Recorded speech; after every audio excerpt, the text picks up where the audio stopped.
Actually, there's a lot of crazy things going on today. The coronavirus. Yeah, yeah. And then there's a lot of things that's going on, like even in the city. Like, have you heard about the Alexis Crawford case? Oh yes, I definitely heard about that. At Clark, Yeah, definitely heard about her that roommate, one. her boyfriend killed her or whatever like that. And they just recently got sentenced. Yeah.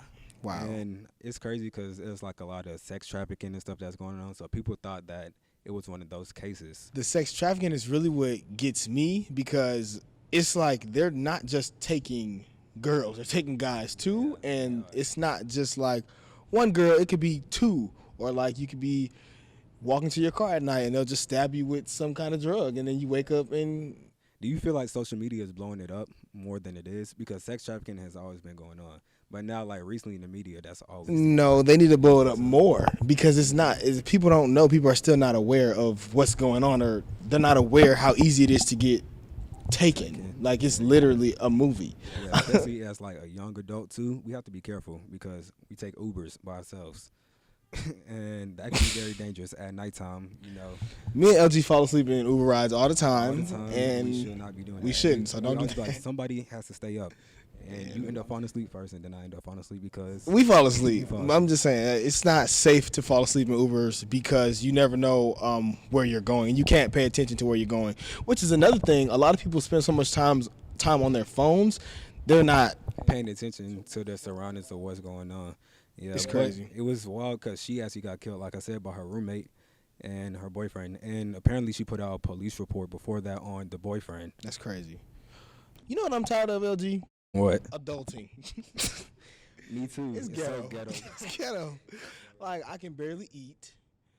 I'm always at work, and when I'm not at work, I want to sleep. It's like, what do I do? What do I do? Yeah, and then you feel like you're getting so much older and you're trying to accomplish your dreams, but like... we're still young, and we don't see that we're still young. Like, in reality, we're in our 20s. I feel like I'm getting old, though. I feel like I'm turning 80. I feel like I'm turning 80. You are knocking on 30, but we're the same age. Shut up. But yeah, it's a lot going on with adulting, and then I moved to Atlanta. You know what I'm saying, to accomplish my goals, but it's just a lot that's been going on with that. And sometimes, like I said, I feel like I'm getting up there in age. So do I have 2 degrees? I feel like I could have been a lot further if I didn't go to school. But you just graduated. I did just graduate. So give it some time. So how did you feel when you first graduated from college? Like, did you already know, like, I'm getting ready to go to grad school? Were you confused? No. When I first graduated, I was like, okay, what am I supposed to do next? I was actually looking for apartments in San Diego, California. I was ready to move. I was ready to get up out of here. And then I thought, like, what's the smartest plan for me? And I was like, okay, maybe I should move to Atlanta because there's a lot of black people that's popping in Atlanta, and I want to be in the entertainment industry. So obviously, that would be the perfect move for me. But then my whole family is like, well, you have your degree in criminal justice, so we think that you should do this. It's not about what they think. I'm so tired of that. It's not about what they think, but at the same time, you start thinking, like, I do have a degree in criminal justice. Like, maybe I should work in that field. And that makes sense. However, I feel like you should do what your dream is. Yeah. I feel like the goal of life is to find your dream. Yeah, but in order to accomplish your dreams, you need money. So the smartest thing for me to do is to work in my field.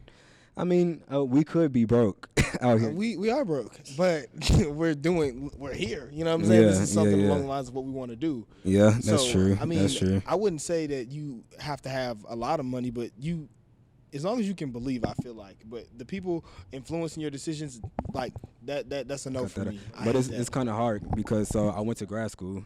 I went to grad school for the same thing, criminal justice. So now I have a master's degree. So now everyone is looking at me like, okay, when are you going to work in your field more? Like, we understand you want to do this. We understand that you want to be in entertainment, but you have a master's degree. Like, it's time to grow up. And I'm like, I'm 24. I'm barely 24. Like, I need... You 24. You're 23. But no, that's why I was going to move to California because I felt like, okay, maybe that can get me to where I want to go if I move to Cali. Cali's my dream. I know. I thought New York was your dream. No, New York is a transitional area. I feel why do we feel like the city, like we have to move to a different city in order to accomplish our dreams? Because everybody that made it or is making it is coming. The people who are looking for those people are in bigger cities.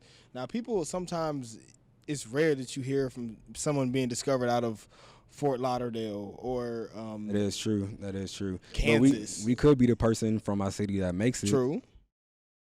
I guess we'll never know since we moved. We both To moved big to. city. Yeah, we moved to Atlanta for. Why did you move to Atlanta? Opportunity. Because it's a lot of different. Literally, look at us. Like this wouldn't happen in Statesboro. I wasn't doing anything. The minute I graduated, I was like, all right, I'm trying to get up out of here. I'm not. I don't know, but I hate the traffic. Yeah, I do too. Do you ever feel like you're wasting your time though? Like not wasting your time, but do you ever feel like you can be further ahead if you didn't go to school? Socially, I feel like, okay, so I don't feel like I learned much academically in school, to be completely honest with you. I learned a lot of social skills, and I learned about people in college. I didn't learn about... I grew up, and there's a lot of things I didn't learn in class that you need to know. They don't teach you stuff like how to do your taxes. How to send a letter. They don't do none of that stuff. So I feel like class was kind of pointless for me. But like you said, socially, I did grow up. So yes, I do feel like that has made me excel in that area, because without that, I probably wouldn't have known how to maneuver around, large social settings. But Yeah, and then you got to meet new people who actually can, because it's, they always say it's not about what you know, it's about who you know. And that can really get you far in life. Networking is the key. Yeah, I met a lot of people in college, which is why I was able to network and things like that. And now I just kind of do it effortlessly.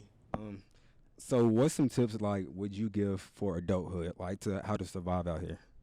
Wow. So first things first, I'm still learning on my own. But if I had to tell you what I have so far, what I've come up with is, number one, wake up early. Definitely organize your life. Sleeping in is a big thing because I have a problem with sleeping in. And I realized, like, if I'm sleeping till 1 p.m., I'm never going to get anything accomplished. I agree with that 100%. I bet you do. Sounds very familiar. But yes, definitely getting your life organized. Yeah. So what's some advice you would give about just being safe in Atlanta? Being safe, don't ever go out by yourself. Like, always have someone with you.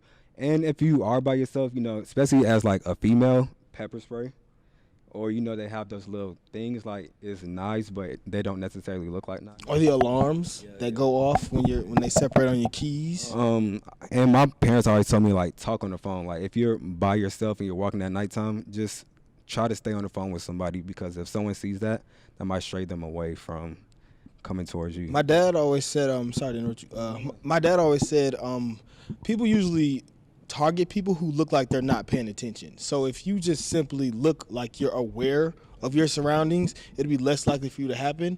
And share your location with friends. Yeah, that's a big thing. I have my location shared with my family 24/7 all the time. But, yeah, I mean, it's just like for your safety. And also with Uber and Lyft and things like that, when you're getting into an Uber, make sure that you're looking Read at the license plate. The license. Do you ever do that? Yes. Because I never do Usually, that. I never do that. When I'm by myself, I definitely do it. It's like a name, a tag number, everything. You can match it up, car type, all of that. And then before you get in the car, you need to make sure they know who you are. But when I get to Uber, I never really pay attention to, like, because you detail. think you're Yeah, you just automatically assume that it won't happen to you. Another thing, when you're getting into an Uber car, check to make sure that the child lock is off. Oh, yeah. Because that's a way that people are getting trapped inside of Ubers. Yeah. Isn't that crazy? Yeah, that's very crazy. Who thinks about all of that? No one thinks about that, especially if you're intoxicated and it's a long night and you just want to get home. And Uber is supposed to be the safe route home. Yeah. And then falling asleep, like we said, like somewhere. You can wake up somewhere else, because if you're drunk, it's easy to fall asleep. So you just be like, okay, I'm just going to take this nap, and next thing you know, you're in Mexico. Like, who knows? That was a few tips that we had for you all. Hopefully you found those helpful. Yeah, and be safe out here, because there is a lot that's going on in the world, and it's a very dangerous place. Hide your kids, hide your wives. No. Oh, well, all right. Look, it looks like it's getting pretty late. Yeah, thank you guys for tuning in, and you guys be safe out there. Stay tuned for the next episode.